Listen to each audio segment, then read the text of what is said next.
ایک جوان غریب لڑکی کی دعا نے مدد کرنے والے کو عرش پر پہنچا دیا۔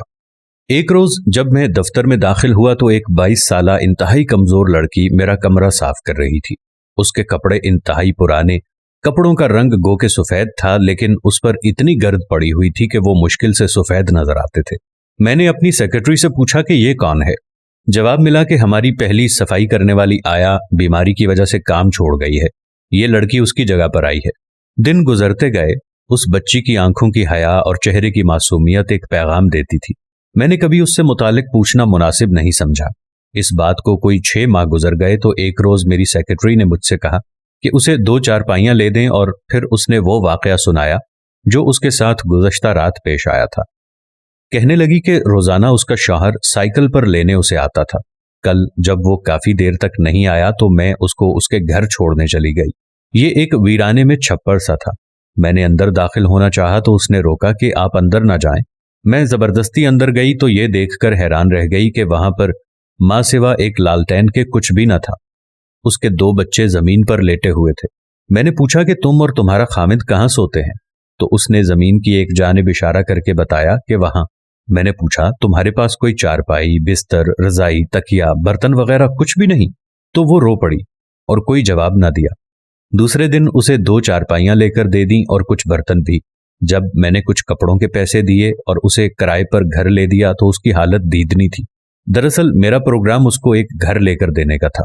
چند روز پہلے میں نے اپنے روزانہ کے معمول کے مطابق دفتر میں صلاۃ التسبیح شروع کی تو قیام کے دوران اچانک محسوس ہوا کہ میں آسمان میں ایسے مقام پر ہوں جہاں فرشتے خداوند قدوس سے براہ راست احکام وصول کرتے ہیں۔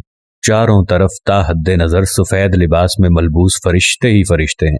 اتنے میں رب العزت کی آواز گونجتی ہے کہ ڈاکٹر صاحب کی عبادت کا ثواب 2 گنا کر دو۔ اس کے فوراً بعد تمام فرشتے آپس میں چیمگوئیاں شروع کر دیتے ہیں۔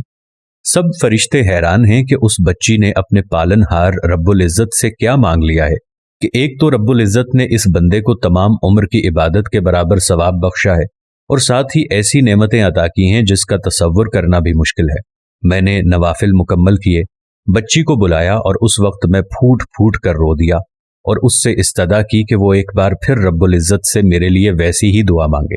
کچھ دن بعد القاء ہوتا ہے کہ اس نے تو کچھ مانگا ہی نہیں، لیکن جو کچھ بھی آپ نے اسے دیا ہے وہ اتنی خوش تھی، اور جب رات کو وہ چارپائی پر لیٹی تو زار و قطار رو رہی تھی اور زبان پر الحمدللہ تھا۔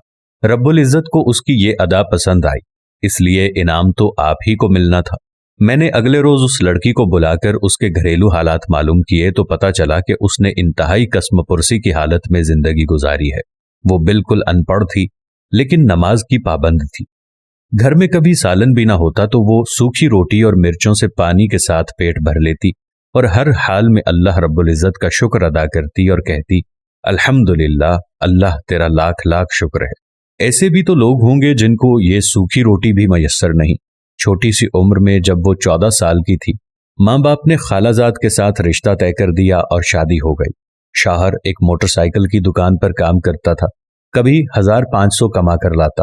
1 سال کے اندر 2 جڑواں بچے پیدا ہوئے، کبھی اوپلے تھاپے اور کبھی کسی کے گھر میں ایک وقت کی روٹی، اور 2000 ماہانہ پر کام کیا، لیکن ہر حال میں اس نے رب العزت کا شکر ادا کیا۔ شروع میں سسرال والوں نے ایک چھپر میں رہنے کی جگہ دی، پھر وہاں سے بھی نکال دیا، اور ہم نے معصوم بچوں کے ساتھ بھینسوں کے کمرے کے ایک نکڑ میں رہ کر گزر بسر کی، اور جب اس ہسپتال میں نوکری ملی تو ایک کرائے کا کمرہ لے لیا۔ آپ جانتے ہیں کہ آج مہنگائی کا کیا عالم ہے، لیکن ہر حال میں ذات باری تعالیٰ کا شکر ادا کیا۔ آج میں اتنی خوش ہوں کہ میں زندگی بھر تصور بھی نہیں کر سکتی تھی کبھی ایسا بھی ہوگا۔ آج پھر میں اپنے رب کے حضور سر بسجود ہوں اور اپنے ڈاکٹر صاحب کی بھلائی اور خوشی کے لیے دعا کرتی ہوں۔ مجھے گھر مل گیا، گھریلو اشیاء مل گئیں۔ میں نے جب اس بچی سے انتہائی درد مندانہ اپیل کی کہ ایک مرتبہ پھر وہی دعا مانگو جو تم نے رات کو میرے حق میں مانگی تھی، تو اس نے ذہن پر زور دے کر کہا کہ میں نے تو کچھ بھی نہیں مانگا تھا، میں بس بے انتہا خوش تھی۔ خوشی میں زار و قطار رو رہی تھی اور زبان پر الحمدللہ تھا، اور دل میں آپ کے لیے دعا تھی۔ وہ دعا کیا تھی میں نہیں جانتی، صرف اور صرف آپ کی صحت اور خوشی مانگ رہی تھی، اس جہان میں اور آخرت میں۔ اے میرے اللہ، جیسے تو نے اس غریب کی دعا سن لی، ایسے ہم سب کو توفیق عطا فرما کہ ہم بھی کسی نہ کسی کی مدد فرما دیں۔ اے میرے اللہ، قیامت کے دن سرخرو ہونے والوں میں سے بنا دے۔ اے میرے اللہ، ہم سب کو نیکی کی توفیق عطا فرما دیں، آمین ثم آمین۔ تمام دوست کامنٹس میں آمین ضرور لکھیں، نہ جانے کس کی آمین کا صدقہ اللہ ہماری دعا قبول فرما لیں۔ ویڈیو کے بارے میں اپنی قیمتی رائے ضرور دیجیے گا۔ جزاک اللہ۔